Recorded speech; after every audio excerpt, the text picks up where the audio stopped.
இனிய காலை வணக்கம் நண்பர்களே. இந்த நாள் இனிய நாளாக அமைய உங்கள் எல்லோருக்கும் நல்வாழ்த்துக்கள்.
இன்று காலை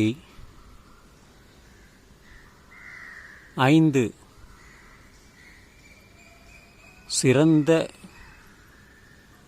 தமிழர்கள் உலகத்தில் இருக்கிறார்கள்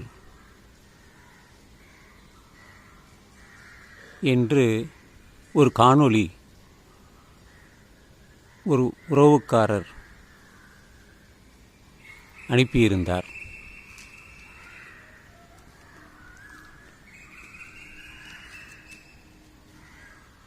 அதாவது சுந்தர் பிச்சை, ஷிவ் நாடார், கமலா ஹாரிஸ்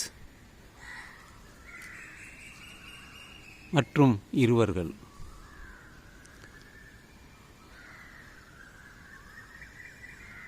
சிறந்த தமிழர்கள் உலகத்தில் பல இடங்களில் இருக்கக்கூடிய தகவல்தான் அது. ஆனால்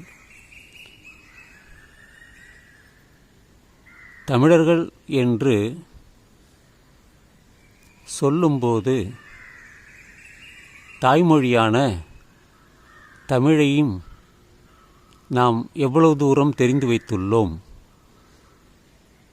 என்பதை பற்றியே இந்த காணொளி இருக்கப் போகிறது. உலகத்திலே மூத்த மொழி என்று தமிழை சொல்வார்கள்.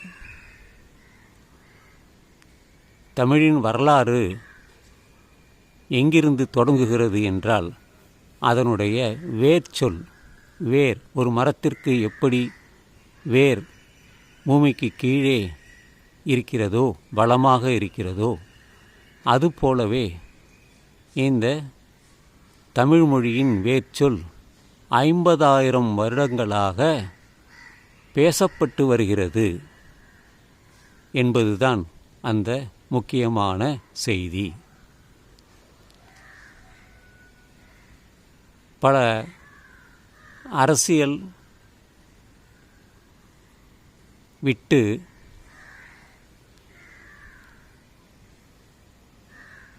தமிழ் அறிஞர்களை எடுத்துக்கொண்டால் அவர்கள் சொல்வது தமிழ்மொழி பல மொழிகளில் இருக்கிறது என்பதுதான். உதாரணமாக எபிரேயம், பாபிலோனியம், லத்தீன்,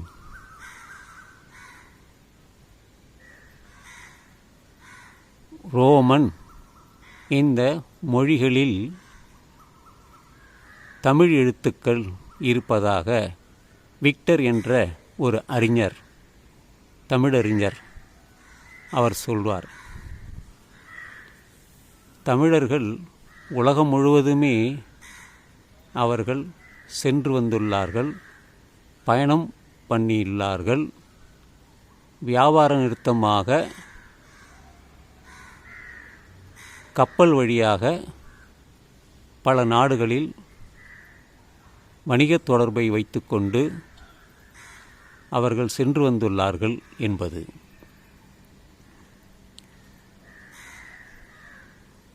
இன்று உலகத்திலே உலகமெங்கும் இருக்கக்கூடிய தமிழர்கள் எல்லா நாடுகளிலுமே அவர்கள் நமக்கு தெரியாமலே அவர்கள் வாழ்ந்து வருகின்றனர். உதாரணமாக Malaysia, Singapore, America, Canada, Mauritius, Fiji, இதைத்தான் நாம் சொல்லுவோம். ஆனால்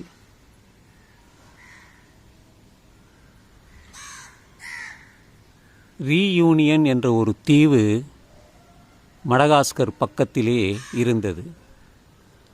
அங்கே தமிழர்கள்தான் வாழ்ந்தார்கள். மடகாஸ்கரிலும் தமிழர்கள்தான் வாழ்ந்தார்கள். கரிபியன் தீவுகளில் சென்றால் அங்கேயும் தமிழர்கள் வாழ்ந்துள்ளார்கள். பல வருடங்கள் கடந்ததால் அவர்களுடைய சந்ததியினர் தமிழை மறந்து ஆட்சி மொழியாக இருக்கக்கூடிய அந்த நாட்டின் மொழியை அவர்கள் பின்பற்றத் தொடங்கிவிட்டார்கள். ஆதலினாலும் அவர்களுடைய உடலில் பாரம்பரியத்தில் தமிழ் இருக்கிறது. ராஜேந்திர சோழன் 10ஆம் நூற்றாண்டில்தான் பல நாடுகளை வென்று அங்கெல்லாம் அவன் ஆட்சி நடத்தினான். கடாரம் கொன்றான் என்று, கெடா என்று தற்பொழுது பேசப்படுகிற அந்த இடம் ராஜேந்திர சோழன் நிறுவியது. அதுபோன்ற இலங்கை மற்றும் பல நாடுகளில், மலேசியாவில் இருக்கக்கூடிய முருகன் கோயில் ஒரு தமிழர் கட்டியது தான், அந்த மலையின் மேலே. அதுபோல வேறொரு தமிழர் வியட்நாமிலும் ஒரு கோயிலை கட்டியுள்ளார். கம்போடியாவில் பார்க்கக்கூடிய அங்கோர்வாட் கோயிலும் ஒரு தமிழர் கட்டியது தான். அதனுடைய வேரை நாம் தெரிந்து கொண்டால் நமக்கு அதை பற்றிய உண்மை புரிய வரும். உலகத்திலே மூத்த மொழி என்றாலும்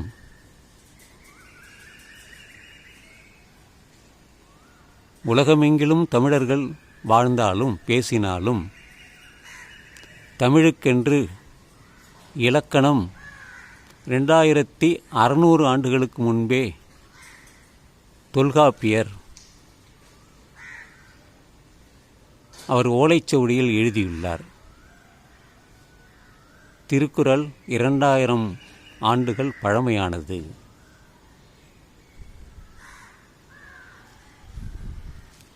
பௌத்தமும் சமணமும்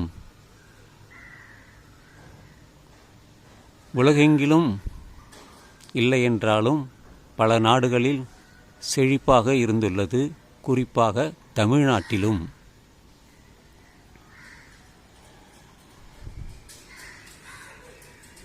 பல சித்தர்கள் தமிழ் பாடல்களை அவர்கள்தான் எழுதியுள்ளார்கள்.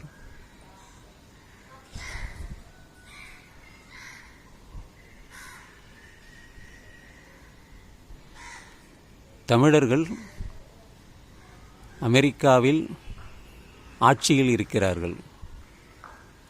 கனடாவிலும் அவர்கள் இருக்கிறார்கள். மொரீஷியஸிலும் அவர்கள் இருக்கிறார்கள். பப்புவா நியூகினியா என்ற தீவிலும் தமிழர் அங்கே கவர்னராக இருக்கிறார். இதுபோல நமக்கு தெரியாத உலகத்திற்கு சொல்லப்படாத தகவல்கள் அதிகமாக இருக்கிறது. அதையெல்லாம் நாம் தெரிந்து கொண்டால் பெருமைப்படுவோம். தமிழின் பெருமையை அறிவோம்.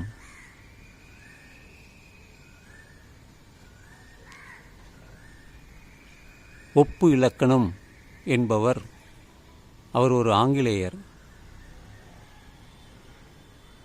அந்த ஒப்பு இலக்கணத்தை எழுதியவர் கால்டுவெல் என்பவர்னு சொல்வார்கள். அதுபோல பல மொழிகள் பேச்சு வழக்கில்தான் இருக்கிறது, எழுத்து வடிவத்தில் இல்லை. எண்ணென்ப எழுத்தென்ப என்று சொல்வார்கள். எண்ணும் எழுத்தும் கண்டனத்தகும் என்று சொல்வார்கள். அதுபோல எண்ணும் எழுத்தும் உடையது தமிழ்மொழி. சௌராஷ்டிரா என்ற ஒரு மொழி இருக்கிறது. அதுபோல எத்தனையோ மொழிகள் பேச்சு வழக்கில் மட்டுமே இருக்கிறது, ஆனால் எழுத்துக்கள் இல்லை. எத்தனையோ மொழிகள் அழிந்துவிட்டன. இன்றளவும் இருக்கக்கூடிய 4 மொழியில் முதலாவதாக இருப்பது தமிழ். அடுத்தபடியாக சீன மொழி,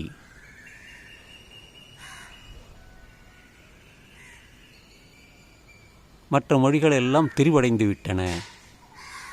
இருந்தாலும் தமிழனாக தாய்மொழியாக இருப்போர் நாம் பெருமை கொள்வோம். தமிழை பாதுகாப்போம். தமிழில் பேசுவோம், தமிழில் எழுதுவோம், தமிழை உலகத்திற்கு தெரியப்படுத்துவோம். அதுவே இந்த காலை நேரத்தின் பதிவாக இருக்கிறது. தமிழ் மொழியை பற்றி சொல்லும் பொழுது தமிழனுடைய நாகரிகத்தை பற்றியும் நாம் தெரிந்திருப்போம். சிந்து சமவெளி நாகரிகம், கீழடி நாகரிகம், இது எல்லாமே தமிழர்களுடைய நாகரிகம்தான்.